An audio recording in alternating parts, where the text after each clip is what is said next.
है TikTok. TikTok के भीतर में भारत सरकार ने बकायदा एक अपना प्लेटफॉर्म बनाया हुआ है और इस प्लेटफॉर्म के फॉलोअर्स हैं 1 मिलियन, जी 10 लाख, और 7.5 मिलियन लाइक किए हुए हैं। सिर्फ इतना ही सच नहीं है, माई गवर्नमेंट इंडिया इसका इतना भर सच नहीं है, बकायदा भारत चीन सीमा पर जो 20 सैनिक शहीद हुए, उन सैनिकों को जो श्रद्धांजलि देने के लिए 1 मिनट से कम का एक वीडियो बनाकर भी भारत सरकार की तरफ से इसी टिकटॉक में डाला गया है। यानी जो श्रद्धांजलि दी जा रही है वह भी चीन के ऐप में ही बकायदा भारत सरकार दे रही है। उसकी एक छोटा सा उदाहरण हम आपको दिखाते हैं कि यह एक स्थिति है। ये देखिए, ये चल रहा है जो श्रद्धांजलि अर्पित की गई है भारत सरकार की तरफ से बकायदा टिकटॉक के ऐप में। अब यहां से यह बात शुरू होती है कि जब आप इसे देखते हैं तो आप क्या महसूस करते होंगे। आपके जहन में ऐसे बहुत सारे सवाल होंगे कि क्या यह सब कुछ जो दिखाया जाता है यह भावनाओं को जानबूझ के उभारा जाता है, या सरकार के पास कोई विजन नहीं है। विजन का मतलब यह है कि आप जिन बातों का जिक्र करते हैं जनता उससे प्रभावित हो जाती है, लेकिन जनता को प्रभावित करने की दिशा से आगे बढ़ते हुए आप कोई समाधान नहीं निकाल पाते हैं। 1962 का युद्ध हुआ था, तकरीबन 58 साल हो गए। इस 58 साल के भीतर में उस दौर की पीढ़ी के भीतर आज भी चीन को लेकर गुस्सा है। 1971 का जब युद्ध हुआ था, ऐसे में बड़े सारे भारतीय सैनिकों के बारे में कहा जाता है कि वो पाकिस्तान की अलग अलग जेलों में बंद हैं। उनको वापस लाने का कोई प्रयास, किस रूप में प्रयास किया गया, नहीं किया गया, इसको लेके उन सेनानियों के परिजनों से जब आप मिलते हैं जिनकी उम्र अब हो चली है, वह भी बेहद गुस्से में नजर आते हैं। करगिल युद्ध के समय जब सीमा से शव आ रहे थे, उस दौर में तो हम लोग रिपोर्टिंग किया करते थे और देखते थे कि हरियाणा के कई गांवों में लगातार जाना पड़ता था, मध्य प्रदेश के कई गांवों में गए और वहां पर गुस्सा था पाकिस्तान को लेकर। लेकिन सवाल है, इन सब के बीच भी क्या वाकई हम रास्ता अपना निकाल पाए जहां पर भारत एक ताकत के साथ अपने देशवासियों के साथ खड़ा होता नजर आई, या फिर हर सत्ता ने उस दौर में लोगों की भावनाओं के साथ ही खिलवाड़ किया है। क्योंकि जब हम इस ऐप को देखते हैं, उस ऐप के साथ झटके में नजर हमारी जाती है मीडिया, जो मेन स्ट्रीम मीडिया है, चाहे वो प्रिंट मीडिया हो चाहे टेलीविजन मीडिया हो। उसमें खबर आई कि भारतीय सुरक्षा एजेंसियों ने एक लंबी फहरिस्त दी है कि कहा गया है कि ये 50 चाइनीज ऐप जो है खतरनाक है। इसमें पहला नाम टिकटॉक का ही है, उसके बाद वीचैट है, यूसी ब्राउजर है, क्लब फैक्ट्री है, शाइन है, अलग अलग तरीके से है।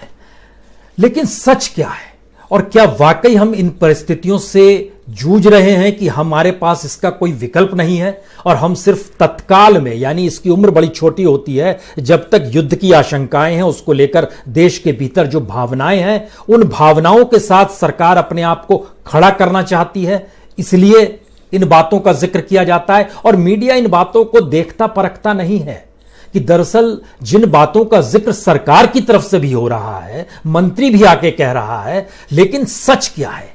क्या कहने भर को दिखा देना सच है, या उसके बारे में क्रिटिकल होकर जानकारी हासिल करना सच है?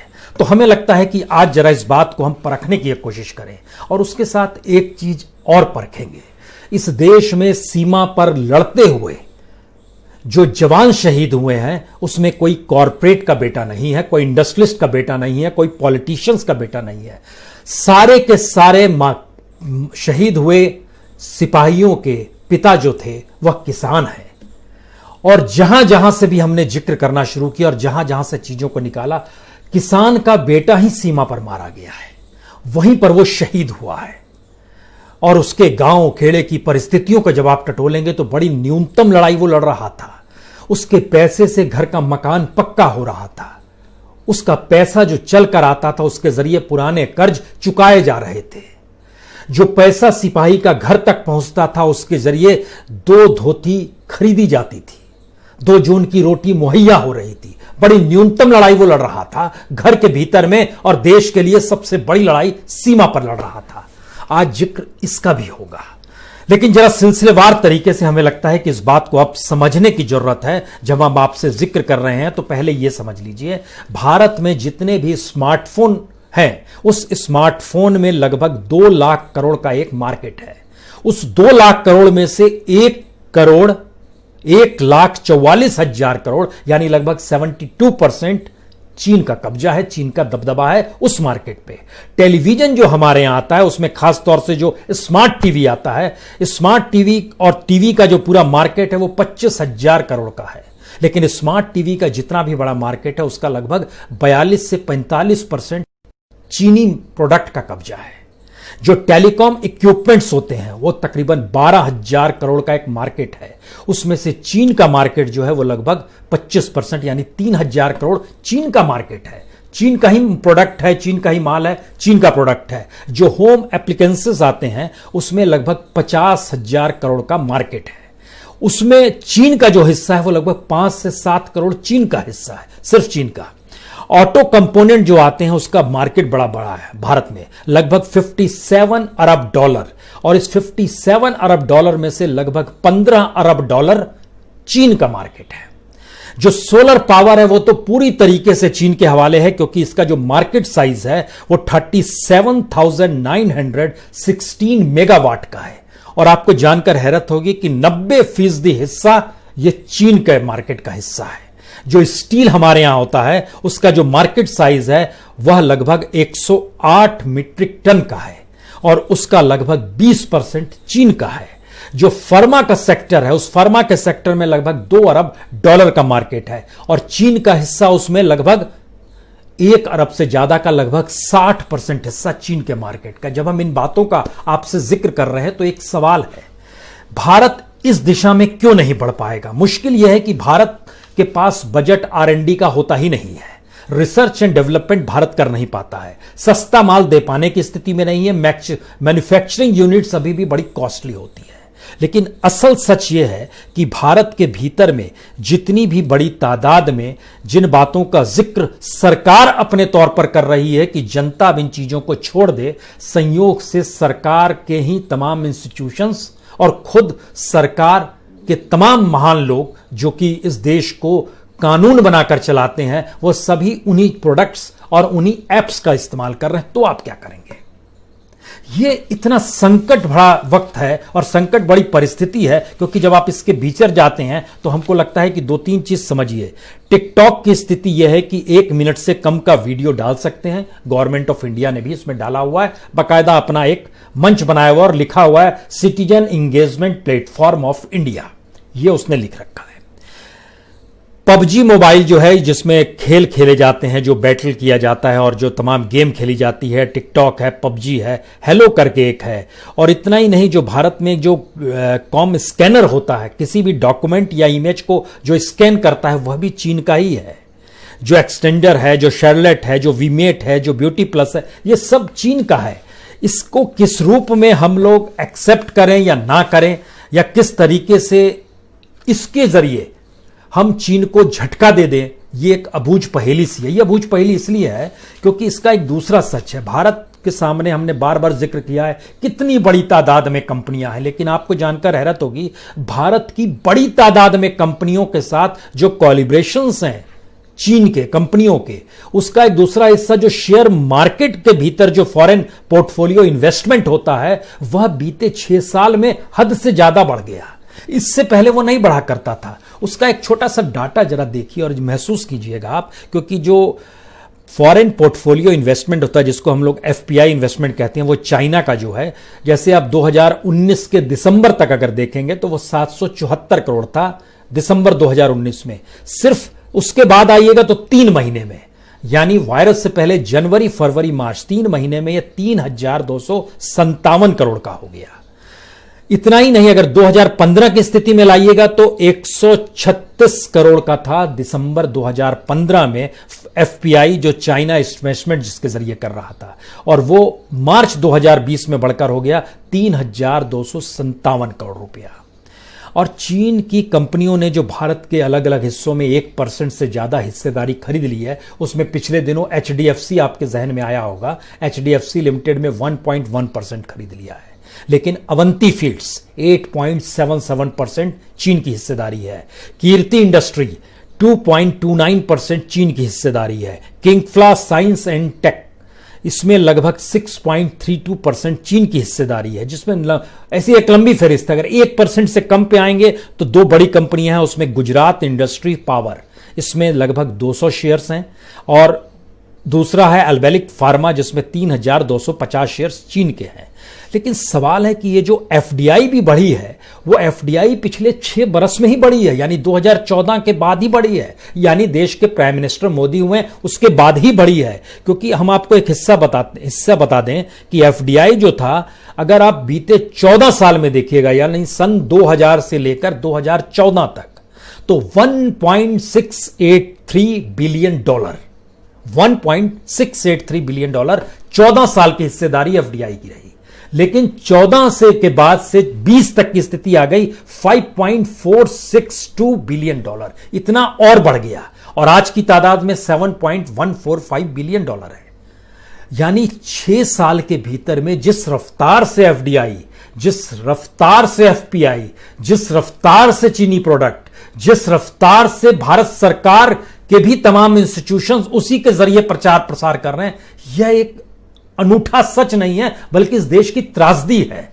क्योंकि युद्ध के समय भारत सरकार की तरफ से ही कहा जा रहा है और बार बार कहा जा रहा है कि हमें दरअसल चीन को सबक सिखाना है, और देश की जनता में 16 शहरों में आज विरोध प्रदर्शन हुआ है, और कुछ जगहों पर कहा गया अब हम हांगकांग मार्केट, जो हांगकांग मार्केट है वो नाम दरअसल बंगाल में है, उसको कहा गया हम इसका नाम बदल देंगे।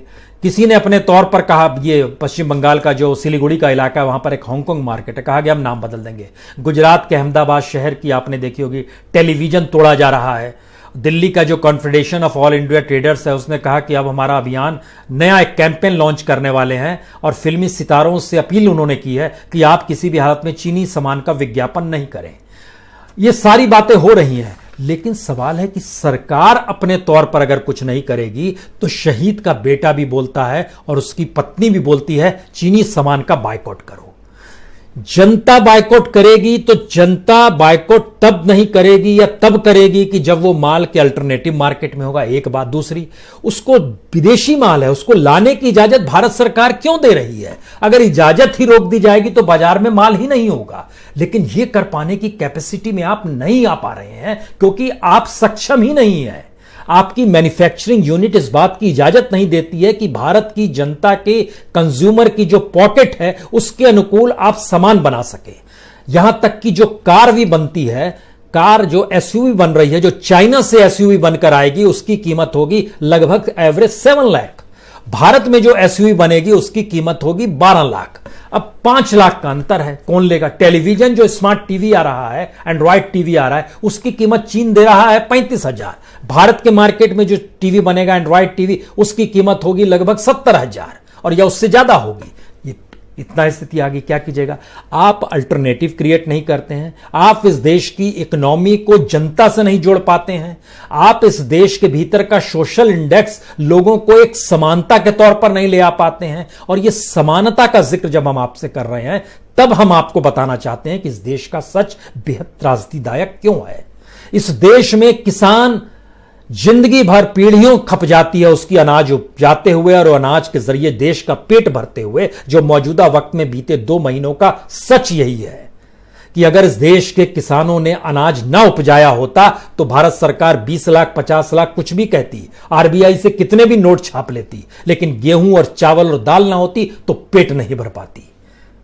किसानों ने उपजाया था और उसी किसान का बेटा अब किसानी छोड़कर मैदान में जाता है, जहां पर वो सीमा पर मौजूद रहता है। जो सिपाहियों की फेरिस्त है, जो शहीद हुए हैं सिपाही, हमें लगता है कि उसके बारे में आपको जरूर जानना चाहिए, क्योंकि उसके भीतर का सच शायद इतना मुश्किल भरा सच है कि हम लोग आंखें मूंद लेते हैं। हर के पिता किसान है, हर के घर में किसानी है और बड़ी न्यूनतम जरूरतों के आसरे उसकी जिंदगी चल रही है। सिपाही गणेश राम कुंजाम 28 साल का, छत्तीसगढ़ का, उसके पिता इतवारी राम कुंजाम आदिवासी हैं, पैडी फार्मर हैं, गिदहाली गांव में रहते हैं, बड़ी ही बदहाली स्थिति में रहते हैं, जो वहां से हमारे रिपोर्टर से बातचीत हुई। दीपक सिंह 31 साल के, जो फरहादा गांव के हैं, यह भी शहीद हुए। इनके पिता है गजराज सिंह, मध्य प्रदेश रीवा के फरहादा गांव में रहते हैं, किसान परिवार से आते हैं। परिवार के भीतर की स्थिति दयनीय है। हवलदार सुनील कुमार 37 साल के हैं, पटना के नजदीक तारा गांव है, उनके पिता हैं वासुदेव सिंह, खेती पहले करते थे, छोड़ दी, उसमें नहीं पढ़ पाए तो परचून की दुकान खोल ली है, उससे जिंदगी चल रही है। सिपाही कुंदन कुमार 30 साल के हैं, सहरसा आरंग गांव, पिता निमेंद्र यादव। इनके पास 2 बीघा जमीन है, वही जिंदगी का आसरा है, वही बच्चों से बड़ा हो गया है, बच्चा शहीद हो गया है, जिंदगी कैसे चलेगी इन्हें नहीं पता है। सिपाही जयकिशोर सिंह, यह वैशाली के आते हैं, चकफता गांव है, 26 साल के, इनके पिता है कपूर सिंह, यह भी किसान है। और एक स्ट्रिंगर ने जब उनके घर के भीतर झांक कर देखा तो स्थिति और बदहाली कितनी नाजुक थी। उस घर के भीतर की पूरी संपत्ति को भी जोड़ लेते तो भी वह शायद 5,000 की ना हो पाती। एक स्थिति परिवार और किसान परिवार के भीतर की क्या होती है, यह जरा इसके जरिए समझने की कोशिश कीजिए। जो देश की सीमा पर तैनात है और जिससे देश सुरक्षित है, उन परिवारों के घर के भीतर हम आपको चाहते हैं कि आप झांक कर देखिए। हवलदार के पलानी, यह किसान है, पिता कालीमुत्थु हैं, तमिलनाडु के हैं, 40 साल के हैं, लेकिन इसकी स्थिति भी नाजुक है। ये उन किसानों में शरीक हुए थे जो किसान दिल्ली आए थे ये कहने के लिए कि कर्ज माफी हो जानी चाहिए। ये कौन सी परिस्थिति है। सिपाही राजेश औरंग 26 साल के, पश्चिम बंगाल के बिरभूम जिले के बेलगोरिया गांव के हैं, इनके पिता हैं सुभाष औरंग, किसान हैं। स्थिति इतनी नाजुक है कि ये पिछले दिनों भटक रहे थे कि किसी तरीके से कार्ड इनको बीपीएल का मिल जाए। हवलदार विपुल नाथ 35 साल के, अलीपुर बंगाल के, ये सब शहीद हुए हैं। इनके पिता हैं बीरन राय, किसान हैं।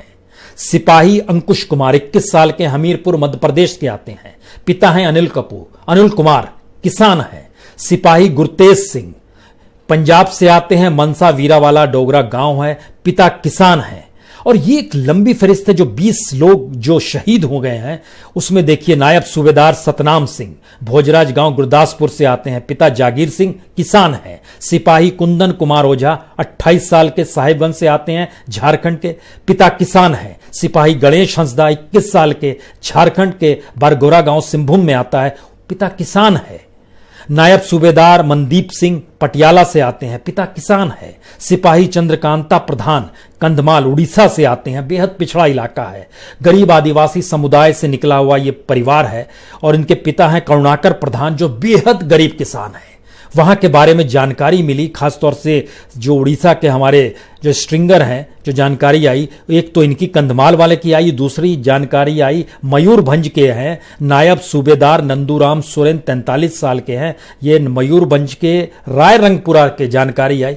बेहद गरीबी में जूझता हुआ ये परिवार, यानी तिरंगा लपेट दिया, सेना ने सलामी दे दी, लोगों के भीतर आक्रोश निकल गया, बेटे ने, पत्नी ने या पिता ने मान लिया शहादत दी है, सैल्यूट ठोक दिया, लेकिन उस घर के भीतर 2 जून की रोटी कैसे मुहैया हो इसकी जिम्मेदारी कोई लेगा या नहीं लेगा।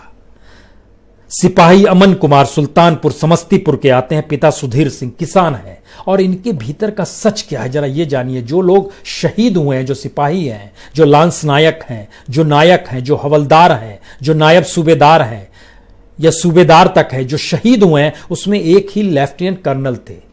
उनकी जो पेमेंट जो हाथ में कट कुटा के आता है वो 1,12,000 जो तेलंगाना के थे। बाकी जो सिपाही लॉन्स नायक, नायक, हवलदार जो शहीद हुए हैं, ये 25,000 से 40,000 रुपए इनकी कमाई होती है, जो इनको वेतन मिलता है। तमाम सुविधाओं के साथ किसान का परिवार किसानी जब छोड़ के निकलता है तो वो ये मानकर चलता है कि कम से कम किसानी की बदहाली उसकी जिंदगी में नहीं आएगी।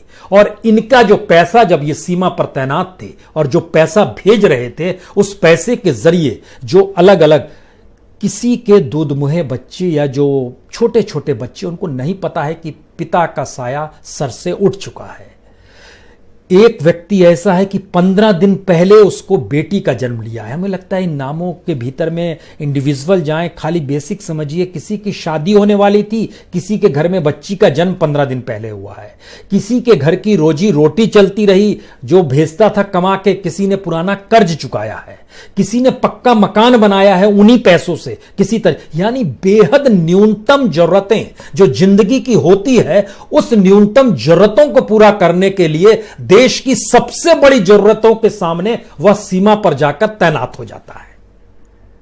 और वहां से जो भी वो कमाता है, जिंदगी की जद्दोजहद करते हुए सीमा पर तैनाती के साथ देश के लिए कुर्बान हो जाता है। और उसके बाद जब उसका शव पहुंचता है उसके गांव में तो हम लोग सैल्यूट मार रहे हैं, चीजें कह रहे हैं और देश की भावनाओं को उभारा जा रहा है, लेकिन उस पर इंप्लीमेंट नहीं किया जा रहा है। सरकार निर्णय क्यों नहीं ले सकती है? ठेके दर ठेके चीनी कंपनियों को मिल रहे हैं और इतनी बड़ी तादाद में चीनी प्रोडक्ट भारतीय मार्केट में आ रहे हैं। 343 प्रोडक्ट चीन के ऐसे हैं जिस पर आप रोक लगा के तो दिखाइए। और जिन बातों का जिक्र हम कर रहे थे, यानी कोई नापने समझने वाला नहीं है कि अचानक झटके में आ गया कि भारत की खुफिया एजेंसी ने कह दिया कि ये तमाम चीजों को आप मत यूज कीजिए। इसमें जूम भी है, इसमें वीकार्ड भी है, वीगो भी है, टिकटॉक तो है ही, क्लब फैक्ट।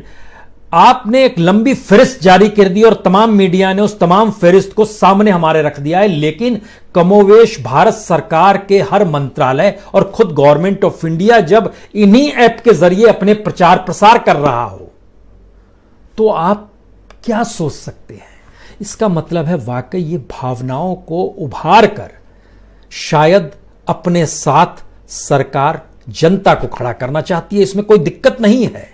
इसकी सबसे बड़ी मुश्किल यह है कि अगर सरकार सिर्फ यह सोचती है कि मौजूदा वक्त में देश पर एक संकट आया है और पूरा देश एकजुट हो जाए और एकजुट करने के लिए उन भावनाओं के मर्म को वह छूने की दिशा में बढ़ जाए, लेकिन अपने तौर पर कोई रास्ता ना निकाले और यह मानकर चले कि बीतते वक्त के साथ हर जख्म भर जाएगा, तो जख्म तो भर जाता है। लेकिन हम लोग जब 1962 के युद्ध को देखे हुए पुराने पीढ़ी के लोगों से मिलते हैं, अपने ही भी घर में देखते हैं, तो उनके भीतर का गुस्सा समझ में आता है कि 62 के युद्ध का गुस्सा उनके भीतर कितना है।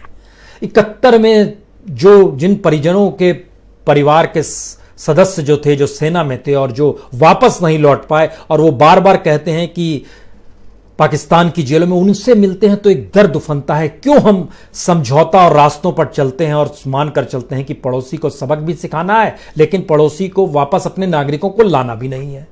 करगिल को लेकर भी यह स्थिति लोगों के जहन में बार बार उभरती है। इस देश के भीतर में राजनीतिक सत्ता जब तक खुद को नागरिक नहीं मानेगी और एक ऐसा नागरिक नहीं मानेगी जिसकी जिम्मेदारी इस देश को लेकर है, तब तक हमें लगता है कि ये डॉक्यूमेंट्स क्या मायने रखते हैं। जब हम इन बातों का जिक्र करते हैं कि कितनी बड़ी तादाद में मार्केट में चीनी पैसा लगातार आ रहा है, चीनी सामान लगातार आ रहा है और इस दौर में बढ़ा है, ये एक अजीबोगरीब स्थिति है। सोचिए कि जो एफडीआई का पैसा था वह 31 मार्च 2014 मनमोहन सिंह जा रहे थे $1.6 बिलियन, और आज की तारीख में जब हम आपसे बात कर रहे हैं तो $7.1 बिलियन, इतना बिलियन डॉलर एफडीआई बढ़ गया। तो इस दौर में क्या चीन के साथ हमारे संबंध तो वाकई प्रगाढ़ होते चले जा रहे थे, लेकिन आज जब रुके हैं तो कैसे रुकेंगे?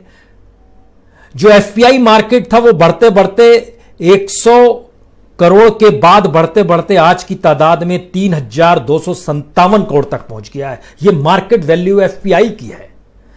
क्या रास्ता है? तो यह एक ओवरऑल तस्वीर निकल कर आती है कि क्या वाकई जो बातें कही जा रही हैं वो सिर्फ कही जा रही है और भावनाओं को भुंजाया जा रहा है। यकीन जानिए यही स्थिति आ रही है। बहुत बहुत शुक्रिया, बहुत बहुत शुक्रिया।